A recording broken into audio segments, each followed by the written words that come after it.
Medina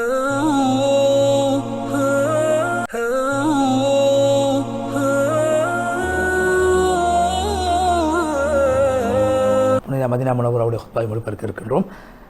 Medina முனவ்வராவுடைய குத்பாவை ஹதீப் Khalid அல் முஹன்னா ஹஃபிதஹுல்லாஹ் நிகழ்த்தியிருந்தார்கள். குத்பாவின் தலைப்பு ஈமானில் உறுதியாக இருப்பது வெற்றியின் அடையாளமாகும். அல்லாஹ்வை புகழ்ந்து நபி ஸல்லல்லாஹு அலைஹி வஸல்லம் ஸலவாத் ஸலாம் சொல்லி தக்வாவை வலியுறுத்தியதன் பின்பு அல்லாஹ்வுடைய அடியார்களே, அல்லாஹு தஆலா அடியார்களுக்கு செய்திருக்கக்கூடிய அன்பு ரஹ்மத் என்னவென்றால், அடியார்களுக்கு அல்லாஹ் அவர்களை முஃமின்களாக படைத்து அந்த ஈமானுடைய பாதையை நல்ல வழிகளை அல்லாஹ் காட்டி கொடுத்திருக்கிறான். ஈமானுடைய அடையாளங்கள் என்ன? ஒரு மனிதன் அல்லாஹ்வுக்காக வேண்டி இஹ்லாஸோடு செயல்படுவது, நபி ஸல்லல்லாஹு அலைஹி வஸல்லம் அவர்களுடைய சுன்னாவை பின்பற்றுவது. இது ஈமானுடைய மிகப்பெரிய நிபந்தனையாக இருக்கிறது. ஈமான் சீராக வேண்டுமாக இருந்தால் அல்லாஹ்வுக்காக வேண்டி ஈமான் கொள்ள வேண்டும். நபி ஸல்லல்லாஹு அலைஹி வஸல்லம் அவர்கள் சொன்ன பிரகாரம் செய்த பிரகாரம் என்னுடைய செயல்பாடுகளை அமைத்துக் கொள்ள வேண்டும். அல்லாஹ்வின் பக்கம் நாங்கள் அடைய வேண்டுமாக இருந்தால் அந்த இரண்டு பாதையினூடாகத்தான் நாங்கள் பயணிக்க வேண்டும். அதான் இஸ்திகாமத். ஈமான் என்பது சொல் செயல். இது நபி ஸல்லல்லாஹு அலைஹி ஹதீஸ் எங்களுக்கு இதை உணர்த்துகிறது. அல்லாஹ் தஆலா குர்ஆன் சொல்ல, யார் ஈமான் கொண்டு சாலிஹான அமலை செய்வார்களோ, ஈமான் மட்டும் போதாது, சாலிஹான அமலை செய்வார்களோ அல்லாஹ் அவர்களுக்கு ஈமானின் காரணத்தை அவர்கள் நல்ல சொர்க்கத்தை வழியை காட்டுவான். அந்த சொர்க்கத்தில் அவர்களுக்கு கீழால் நதிகள் ஓடிக்கொண்டே இருக்கும், நிரந்தரமான இன்பத்தை அனுபவித்துக் கொண்டே இருப்பார். சூரா யூனுஸ் 9வது வசனம். இந்த வாக்குறுதிக்கு தகுதியானவர்கள் யார் என்றால், அல்லாஹ்வை உள்ளத்தால் ஏற்று அதன் பிரகாரம் அமல் செய்தவர்கள் தான் இதுக்கு தகுதியானவர்கள். அதை எந்த விதத்திலே இஹ்லாஸோடும் முத்தாபாத்து சுன்னா, நபியாவோட சுன்னாவை பின்பற்றுவதன் மூலமாக அமல் செய்வது. நபி ஸல்லல்லாஹு அலைஹி வஸல்லம் பார்த்த ஒரு மனிதர் சொன்னார், யா ரசூலல்லாஹ், எனக்கு யாரிடத்திலும் நான் பெற்றிருக்க முடியாத ஒரு அழகான உபதேசத்தை நீங்கள் எனக்கு சொல்லுங்கள் என்று சொன்னபோது நபி ஸல்லல்லாஹு அலைஹி வஸல்லம் சொன்னாங்க, அடியார் நீ சொல், ஆமன்து பில்லாஹ், நான் அல்லாஹ்வை நம்பியிருக்கிறேன் என்று சொல்லு, அதுக்கு பின்னால் நீ அதில் உறுதியாக இரு, நல்ல அமல்களை செய்து வா என்று நபி ஸல்லல்லாஹு அலைஹி வஸல்லம் உபதேசம் செஞ்சாங்க. இந்த ஹதீஸ் சுருக்கமானதாக இருந்தாலும், பல ரத்தின சுருக்கமானதாக இருந்தாலும், பல ஆழமான அற்புதமான அர்த்தங்களை தத்துவங்களை கொண்டதாக இந்த ஹதீஸ் அமைந்திருக்கிறது. ஈமானுடைய அடிப்படை, இஸ்லாத்துடைய அடிப்படை நபி ஸல்லல்லாஹு அலைஹி வஸல்லம் இந்த ஹதீஸில் குறிப்பிட்டிருக்கிறார்கள். என்ன அர்த்தம்? அல்லாஹ்வை நம்பு, அல்லாஹ்வை ரப்பாக, காலிக்காக, மாலிக்காக, பராமரிக்கக்கூடியவனாக, அல்லாஹ் பூர்த்தியான தன்மைகளை கொண்டவனாக அல்லாஹ்வை ஏற்றுக்கொள். அதற்கு பின்னால் அந்த அந்த அந்த நம்பிக்கையை செயல் ரூபமாக வெளிப்படுத்து, உடம்பால் வெளிப்படுத்து, அல்லாஹ்வை கட்டுப்பட்டவனாக நீ இரு, இஸ்திகாமத்தாக இரு, தொடர்ச்சியாக நீ இரு. மலக்குமார்கள் அந்த நீ மரணிக்கக்கூடிய நேரத்திலே நன்மாராயம் சொல்கிற அளவுக்கு கடைசி வரைக்கும், மூத்தாகின்ற வினாடி வரைக்கும் ஈமானில் உறுதியாக, நல்ல அமல்கள் உறுதியாக இருக்க வேண்டும்.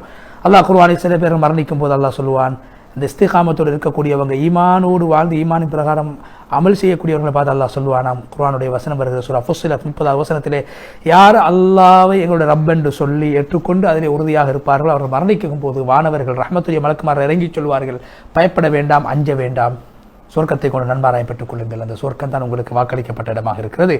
எனவே இந்த மேலே சொல்லப்பட்ட ஆயத்து என்ன விளங்குகிறது? அமல்கள் ஏற்றுக்கொள்ளப்பட வேண்டுமாக இருந்தால் அதிலே ஏகத்துவம் கலந்திருக்க வேண்டும். ஏகத்துவம் அமலை விட முற்படுத்தப்படக்கூடியதாக இருக்கிறது.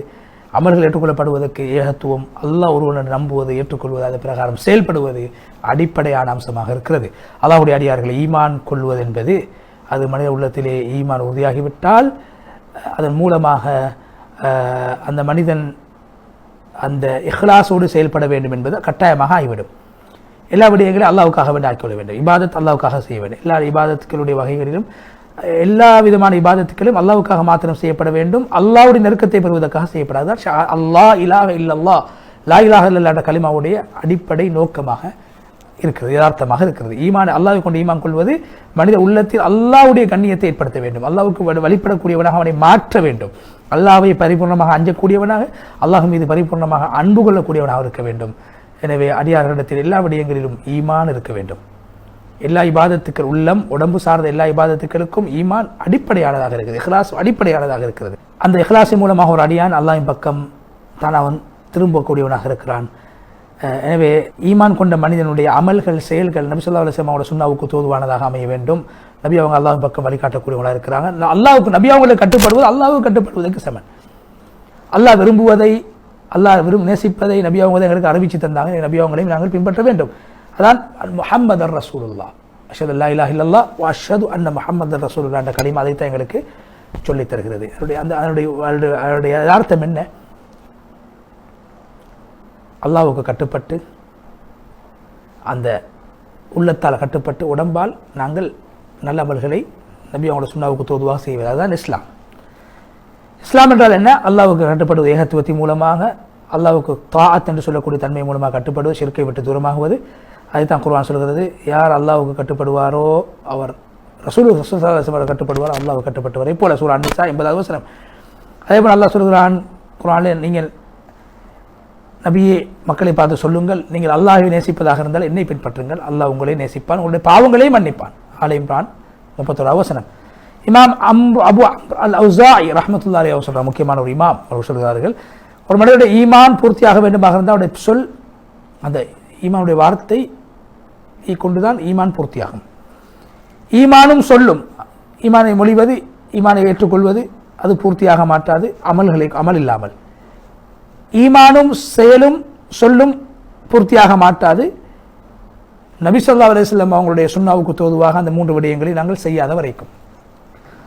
அதே போன்று அவருடைய பேச்சு முடிந்து விட்டது. அதுக்கு அடுத்ததாக ஹத்தீப் அவர்கள் மௌலா ஹுத்பாவுடைய அந்த கடைசி பகுதியிலே, யார் நபி ஸல்லல்லாஹு அலைஹி வஸல்லம் அவர்களுக்கு கட்டுப்பட்டு அவர்களை பின்பற்றுவார்களோ அவர் ஈமானுடைய தீனுடைய 2 அடிப்படைகளையும் அவர் தன்னகமாக்கி கொண்டார்.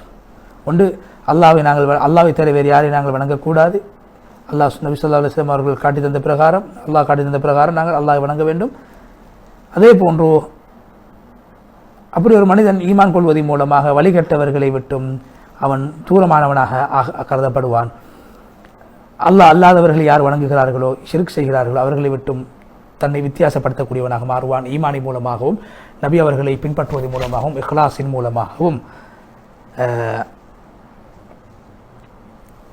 குர்ஆனுடைய 2வது பகுதியிலே அல்லாஹ்வை புகழ்ந்து, அல்லாஹ்வுடைய அடியார்களே, அல்லாஹ் தன்னை பற்றி குர்ஆனில் சொல்கின்ற போது அவன் மரணத்தையும் வாழ்வையும் படைத்திருக்கிறான், உங்களில் யார் நல்ல அமல் செய்கிறார் என்பதை பார்ப்பதற்காக வேண்டி இமாம் ஃபுதைல் இப்னு ஐயாத் ரஹ்மத்துல்லாஹி சொல்கிறார்கள், இந்த ஆயத்துடைய விளக்கம் என்னவென்றால், யார் இஹ்லாஸோடு சரியாக இஹ்லாஸோடு அமல் செய்யப்பட வேண்டும், சரியாகவும் செய்யப்பட வேண்டும்.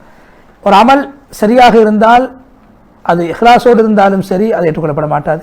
ஒரு அமல் சரி இல்லாமல் இருந்தால் இஹ்லாஸோடு இருந்தாலும் அது ஏற்றுக்கொள்ளப்பட மாட்டாது. ஒரு அமல் ஏற்றுக்கொள்ளப்படுவது இஹ்லாஸும் அது சரியாக இருக்க வேண்டும் என்பதும் நிபந்தனையாக இருக்கிறது.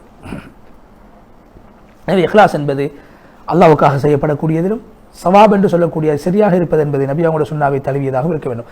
ஷேகுல் இஸ்லாம் இப்னு தய்மிய்யா ரஹ்மத்துல்லாஹி சொல்லக்கூடிய ஒரு கருத்தை சொல்லி ஹத்தீப் அல்-குத்பா முடித்துக் கொள்கிறார்கள். அந்த கருத்திலே சஹாபாக்களுடைய வழிமுறை எப்படி என்றால், அவர்கள் அல்லாஹ்வை மாத்திரம் ஈமான் கொள்வார்கள், அல்லாஹ் சொன்னதை பின்பற்றுவார், நபி அவங்க சொன்னதை மாத்திரம் பின்பற்றுவார்கள். ஹலால் அவர்களுக்கு அல்லாஹ் ஹலாலாக்கியது, ஹராம் அல்லாஹ் ஹராமாக்கியது, அல்லாஹ் எதை மார்க்கமாக சொன்னால் அதுதான் மார்க்கம்.